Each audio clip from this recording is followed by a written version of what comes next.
एक मुशी इंद्रमनी की आमदनी कम थी और खर्च ज्यादा। अपने बच्चे के लिए दाई रखने का खर्च न उठा सकते थे, लेकिन एक तो बच्चे की सेवा शुश्रूषा की फिक्र और दूसरे अपने बराबर वालों में हेठे बनकर रहने का अपमान इस खर्च को सहने पर मजबूर करता था। बच्चा दाई को बहुत चाहता था, हरदम उसके गले का हार बना रहता था, इसलिए दाई और भी जरूरी मालूम होती थी। पर शायद सबसे बड़ा कारण यह था कि वह मुरैवत के वश दाई को जवाब देने का साहस नहीं कर सकते थे। बुआ उसके यहाँ 3 साल से नौकर थी। उसने उनके इकलौते लड़के का लालन पालन किया था। अपना काम बड़ी मुस्तैदी और परिश्रम से करती थी। उसे निकालने का कोई बहाना नहीं था और व्यर्थ खुचर निकालना इंद्रमनी जैसे भले आदमी के स्वभाव के विरुद्ध था। पर सुखदा इस संबंध में पति से सहमत न थी। उसे संदेह था कि दाई हमें लूट लेती है। जब दाई बाजार से लौटती तो वह दालान में छिपी रहती कि देखूं आटा कहीं छिपाकर तो नहीं रख देती, लकड़ी तो नहीं छिपा देती। उसकी लाई हुई चीजों को घंटों देखती, पूछताछ करती, बार बार पूछती, इतना ही क्यों? क्या भाव है? क्या इतना महंगा हो गया? दाई कभी तो इन संदेहात्मक प्रश्नों का उत्तर नम्रतापूर्वक देती, किंतु जब कभी बहूजी ज्यादा तेज हो जाती तो वह भी कड़ी पड़ जाती थी। शपथे खाती, सफाई की शहादतें पेश करती, वादविवाद में घंटों लग जाते थे। प्रायः नित्य ही यही दशा रहती और प्रतिदिन यह नाटक दाई के अश्रुपात के साथ समाप्त होता था। दाई का इतनी सप्तियाँ झेलकर पड़े रहना सुखदा के संदेह को और भी पुष्ट करता था। उसे कभी विश्वास नहीं होता था कि यह बुआ केवल बच्चे के प्रेमवश पड़ी हुई है। वह बुआ को इतनी बालप्रेमशीला नहीं समझती थी। संयोग से एक दिन दाई को बाजार से लौटने में जरा देर हो गई। वहाँ 2 कुंजरीनों में देवासुर संग्राम रचा था। उनका चित्रमय हावभाव, उनका आग्नेय तर्कवितर्क, उनके कटाक्ष और व्यंग्य सब अनुपम थे। विष के 2 नद थे या ज्वाला के 2 पर्वत, जो दोनों तरस से उमड़कर आपस में टकरा गए। वाक्य का क्या प्रवाह था, कैसी विचित्र विवेचना! उनका शब्द बाहुल्य, उनकी मार्मिक विचारशीलता, उनके अलंकृत शब्दविन्यास और उपमाओं की नवीनता पर ऐसा कौन सा कवि है जो मुग्ध न हो जाता। उनका धैर्य, उनकी शांति विस्मयजनक थी। दर्शकों की एक खासी भीड़ लगी थी। वे लाज को लज्जित करने वाले इशारे, वे अश्लील शब्द जिनसे मलिनता के भी कान खड़े होते, सैकड़ों रसिकजनों के लिए मनोरंजन की सामग्री बने हुए थे। दाई भी खड़ी हो गई कि देखूं क्या मामला है। तमाशा इतना मनोरंजक था कि उसे समय का बिल्कुल ध्यान न रहा। एकाएक जब 9 के घंटे की आवाज कान में आई तो चौंक पड़ी और लपकी हुई घर की ओर चली। सुखदा भरी बैठी थी। दाई को देखते ही त्योरी बदलकर बोली, क्या बाजार में खो गई थी? दाई विनयपूर्ण भाव से बोली, एक जान पहचान की महरी से भेंट हो गई। वह बातें करने लगी। सुखदा इस जवाब से और भी चिढ़कर बोली, यहाँ दफ्तर जाने को देर हो रही है और तुम्हें सैरसपाटे की सुअती है। परंतु दाई ने इस समय दबने में ही कुशल समझी, बच्चे को गोद में लेने चली, पर सुखदा ने झिलक कर कहा, रहने दो, तुम्हारे बिना वह व्याकुल नहीं हुआ जाता। दाई ने इस आज्ञा का मानना आवश्यक नहीं समझा। बहूजी का क्रोध ठंडा करने के लिए इससे उपयोगी और कोई और उपाय न सूझा। उसने रुद्रमनी को इशारे से अपने पास बुलाया। वह दोनों हाथ फैलाए लड़खड़ाता हुआ उसकी ओर चला। दाई ने उसे गोद में उठा लिया और दरवाजे की तरफ चली, लेकिन सुखदा बाज की तरह जपती और रुद्र को उसकी गोदी से छीनकर बोली, तुम्हारी ये धूर्तता बहुत दिनों से देख रही हूँ। यह तमाशे किसी और को दिखाइए। यहाँ जी भर गया। दाई रुद्र पर जान देती थी और समझती थी कि सुखदा इस बात को जानती है। उसकी समझ में सुखदा और उसके बीच ऐसा मजबूत संबंध था जिसे साधारण झटके तोड़ न सकते थे। यही कारण था कि सुखदा के कटु वचनों को सुनकर भी उसे यह विश्वास न होता था कि मुझे निकालने पर प्रस्तुत है, पर सुखदा ने यह बातें कुछ ऐसी कठोरता से कही और रुद्र को ऐसी निर्दयता से छीन लिया कि दाई से सहन न हो सका। बोली, बहूजी मुझसे कोई बड़ा अपराध तो नहीं हुआ, बहुत तो पाव घंटे की देरी हुई होगी, इसी पर आप इतना बिगड़ रही है तो साफ क्यों नहीं कह देती कि दूसरा दरवाज़ा देखो। नारायण ने पैदा किया है तो खाने को भी देगा, मजदूरी का अकाल थोड़े ही है। सुखदा ने कहा, तो यहाँ तुम्हारी परवाह ही कौन करता है? तुम्हारे जैसी लौंडियें गलीगली ठोकरें खाती फिरती है। दाई ने जवाब दिया, हाँ, नारायण आपको कुशल से रखे। लौंडियें और दाइया आपको बहुत मिलेंगी। मुझसे जो कुछ अपराध हुआ हो क्षमा कीजिएगा, मैं जाती हूँ। सुखदा, जाकर मर्दाने में अपना हिसाब कर लो। दाई, मेरी तरफ से रुद्र बाबू को मिठाइयाँ मंगवा दीजिएगा। इतने में इंद्रमनी भी बाहर आ गए। पूछा, क्या है क्या? दाई ने कहा, कुछ नहीं। बहूजी ने जवाब दे दिया है, घर जाती हूँ। इंद्रमनी गृहस्थी के जंजाल से इस तरह बचते थे जैसे कोई नंगे पैर वाला मनुष्य कांटों से बचे। उन्हें सारे दिन एक ही जगह खड़े रहना मंजूर था, पर कांटों में पैर रखने की हिम्मत न थी। खिन्न होकर बोले, बात क्या हुई? सुखदा ने कहा, कुछ नहीं, अपनी इच्छा। नहीं जी चाहता, नहीं रखते। किसी के हाथों बिक तो नहीं गए। इंद्रमनी ने झुंझलाकर कहा, तुम्हें बैठे बैठाए एक ने खुचर सुएती रहती है। सुखदा ने तिनक कर कहा, मुझे तो इसका रोग है, क्या करूँ, स्वभाव ही ऐसा है। तुम्हें यह बहुत प्यारी है तो ले जाकर गले में बांध लो, मेरे पास यहाँ जरूरत नहीं। 3 दाई घर से निकली तो आंखें डबरबाई हुई थीं। हृदय रुद्रमनी के लिए तड़प रहा था।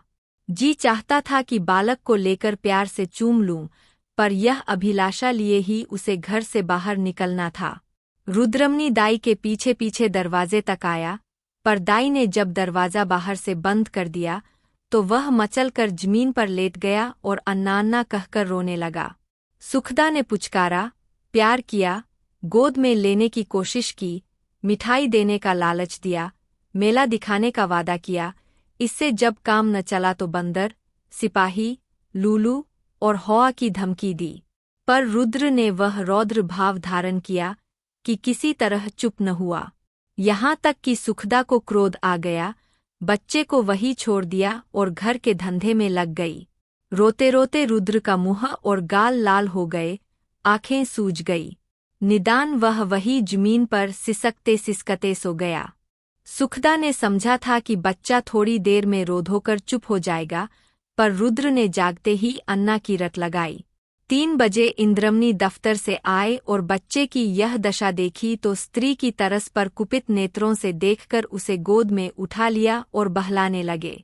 जब अंत में रुद्र को यह विश्वास हो गया कि दाई मिठाई लेने गई है तो उसे संतोष हुआ, परंतु शाम होते ही उसने फिर चीखना शुरू किया, अन्ना मिठाई ला।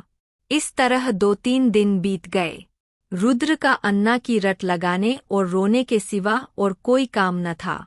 वह शांत प्रकृति कुत्ता जो उसकी गोद से एक क्षण के लिए भी न उतरता था, वह मौन व्रतधारी बिल्ली जिसे ताक पर देखकर वह खुशी से फूला न समाता था, वह पंखहीन चिड़िया जिस पर वह जान देता था, सब उसके चित्त से उतर गए। वह उनकी तरस आँख उठाकर भी नहीं देखता। अन्ना जैसी जीती जागती, प्यार करने वाली, गोद में लेकर घुमाने वाली, थपकचपक कर सुलाने वाली, गागाकर जुश करने वाली चीज का स्थान इन निर्जीव चीजों से पूरा न हो सकता था। वह अक्सर सोते सोते चौंक पड़ता और अन्ना अन्ना पुकार कर हाथों से इशारा करता, मानो उसे बुला रहा है। अन्ना की थाली कोठरी में घंटों बैठा रहता। उसे आशा होती कि अन्ना यहाँ आती होगी। इस कोठारी का दरवाज़ा खुलते सुनता तो अन्ना अन्ना कह कर दौड़ता। समझता कि अन्ना आ गई। उसका भरा हुआ शरीर घुल गया, गुलाब जैसा चेहरा सूख गया। माँ और बाप उसकी मोहनी हंसी के लिए तरस कर रह जाते थे। यदि बहुत गुदगुदाने या छेड़ने से हंसता, केवल दिल रखने लिए हंस रहा है।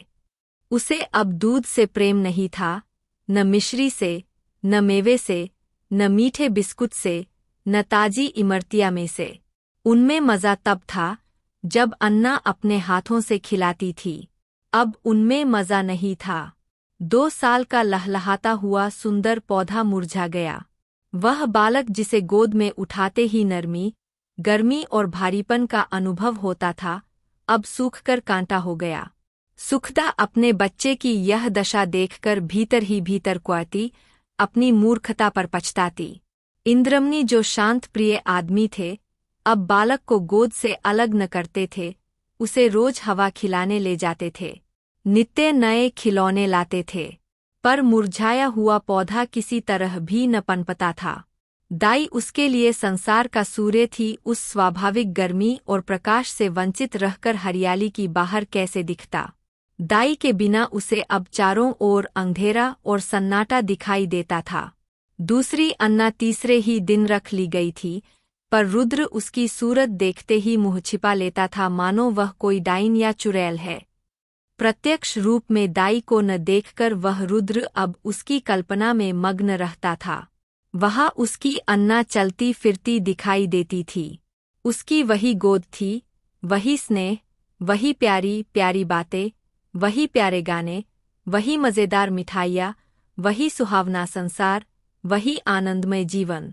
अकेले बैठकर कल्पित अन्ना से बातें करता, अन्ना कुत्ता भूखे, अन्ना गाय दूध देती, अन्ना उजला उजला घोड़ा दौड़े। सवेरा होते ही लोटा लेकर दाई की कोठरी में जाता और कहता, अन्ना पानी। दूध का गिलास लेकर कोठरी में रख आता और कहता, अन्ना दूध पिला। अपनी चारपाई पर तकिया रखकर चादर से ढाक देता और कहता, अन्ना सोती है। सुखदा जब खाने बैठती तो कटोरे उठा उठाकर अन्ना की कोठरी में ले जाता और कहता, अन्ना खाना खाएगी। अन्ना अब उसके लिए एक स्वर्ग की वस्तु थी, जिसके लौटने की अब उसे बिल्कुल आशा न थी। रुद्र के स्वभाव में धीरे धीरे बालकों की चपलता और सजीवता की जगह एक निराशाजनक, धैर्य का आनंद विहीन शिथिलता दिखाई देने लगी।